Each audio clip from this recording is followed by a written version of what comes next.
तहरा खातिर भटकतानी धनिया बंगाल में। खेसारी लाल यादव का जलवा हर जगह एक जैसा होता है। वो जहां जाते हैं लाखों की भीड़ उनके पास में दौड़ी दौड़ी चली आती है। वो आपका बिहार हो, यूपी हो, मध्य प्रदेश हो, या आपका तेलंगाना हो, या बंगाल का कोलकाता हो। कोलकाता में 2 दिन पहले खेसारी लाल यादव ने एक ज़बरदस्त प्रोग्राम दिया और वहाँ पर लाखों की भीड़ पहुँचे। जबकि सभी जानते हैं कोलकाता में बिहारी पहले की अपेक्षा कम है, फिर भी जितनी बांग्ला आर्टिस्ट को लेकर भीड़ नहीं हुई थी उससे कई गुना ज़्यादा खेसारी लाल यादव जब पहुँचे तो उतनी भीड़ वहाँ पर मौजूद थी। कई सारे लोग तो सुबह से वहाँ पर बैठे हुए थे, सुबह से उनका इंतज़ार कर रहे थे। इतना पागलपन था उनके बीच में। खेसारी लाल यादव ने भरे मन से एक बात भी कहा जो हमारे दर्शकों को सुनना चाहिए।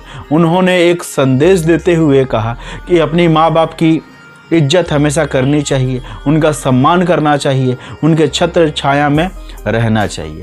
कहता है ना, दिल से निकली हुई बात दिल तक पहुँचती है।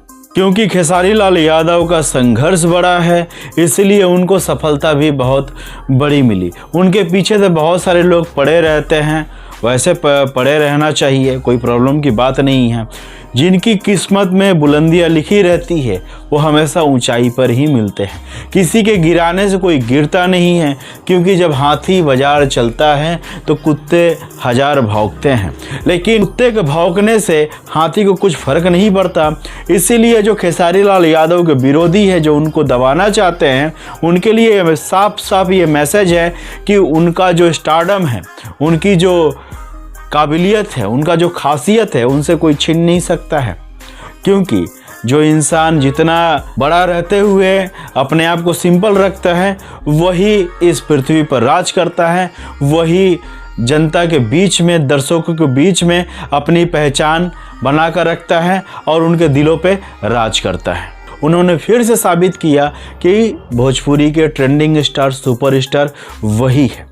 उनको देखने के लिए लाखों की भीड़ ऐसे नहीं पहुंच जाती है। तो फ्रेंड्स, आप सभी का क्या मत है, क्या राय है कोलकाता के इस प्रोग्राम को लेकर, आप हमें कमेंट्स करके बताएं। और कुछ फुटेज मैंने इस वीडियो में ऐड किया है, जाकर देखें, काफ़ी मज़ेदार है। तो चलिए दोस्तों, नेक्स्ट वीडियो में फिर से मुलाकात होगी। जय भोजपुरी, जय हिंद।